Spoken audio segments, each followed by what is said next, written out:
Hi, my name's Rebecca and I'm a recent graduate from Linköping University. I just did the Master's in Applied Ethology and Animal Biology, so 2 years. So I would say I have enough background to give you 8 reasons why I love studying in Linköping. So let's get started. The first one that I want to mention is actually not specific to Linköping, but more of a Swedish thing in general, which is Swedish culture. And I never thought I would mention this, but I really noticed when I got here that Swedish culture is much more relaxed and about, enjoying every day. And there's a much bigger work-life balance and, of course, fika, the taking a break from your work or your studying to go and have some coffee or a pastry or something, and just remembering that life is more than just work and studying. And I really appreciate Swedish culture in that sense, and that's something that struck me really positively. The second thing that I want to mention is the lovely city of Linköping. So the Linköping, I would say, is in that sweet spot between big city and small city. So it's big enough to have a hospital, a cinema, lots of entertainment. You'll never get bored in the city because it's a student city, so there's always something happening, whether it's organized by the city or the student association. But it's also not too big to the point of Stockholm when there's like lots of traffic and rush hours and everything. So I really appreciate the sweet spot where Linköping finds itself.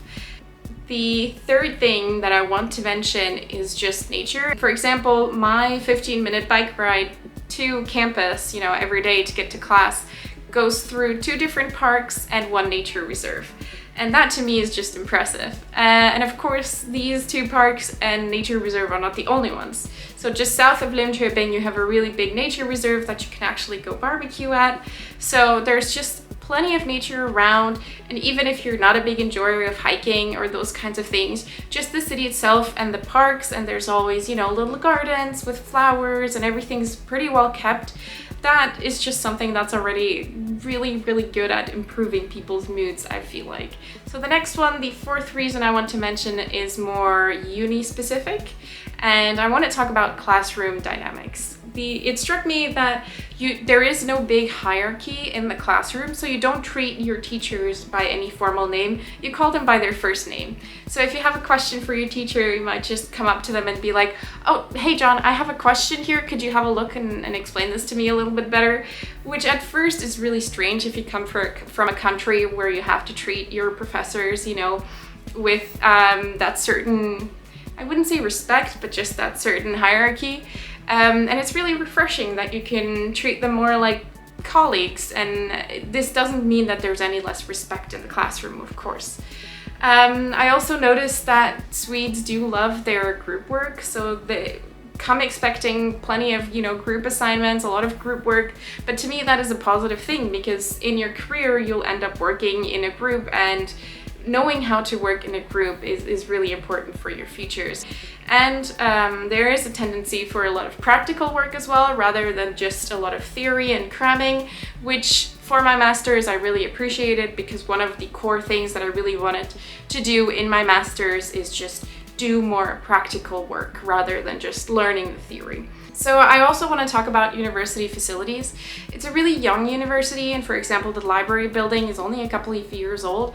So it's very modern and there's quite a lot of technology. The library, for example, has a 3D printer, a sewing machine, a podcasting studio, all available for students to rent after they've done a workshop on how to use the equipment.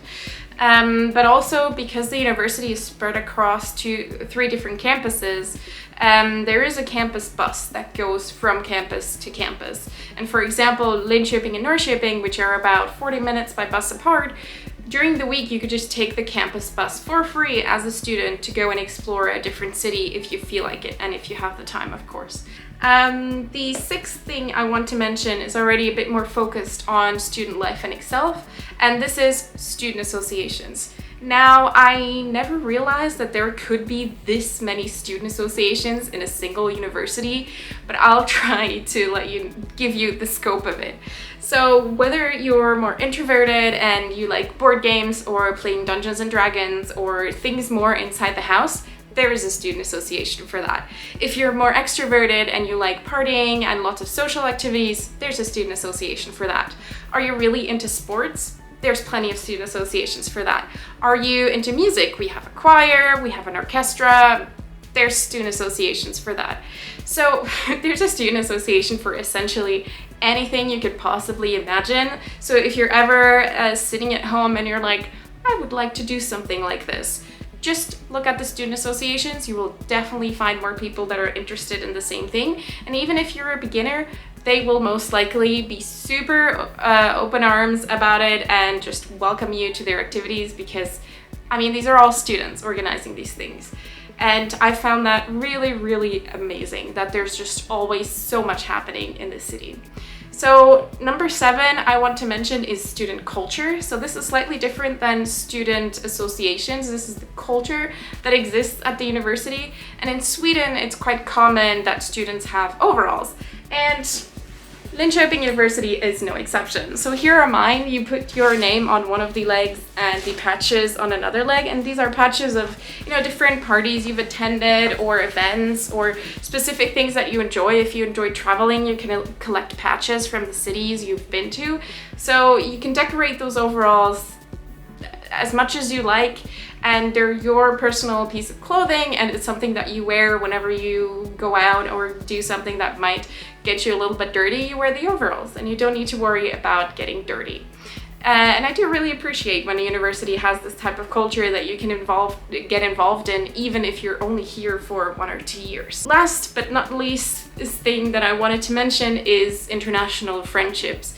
So if you're coming here to study an international program, you will undoubtedly meet people from different cultures.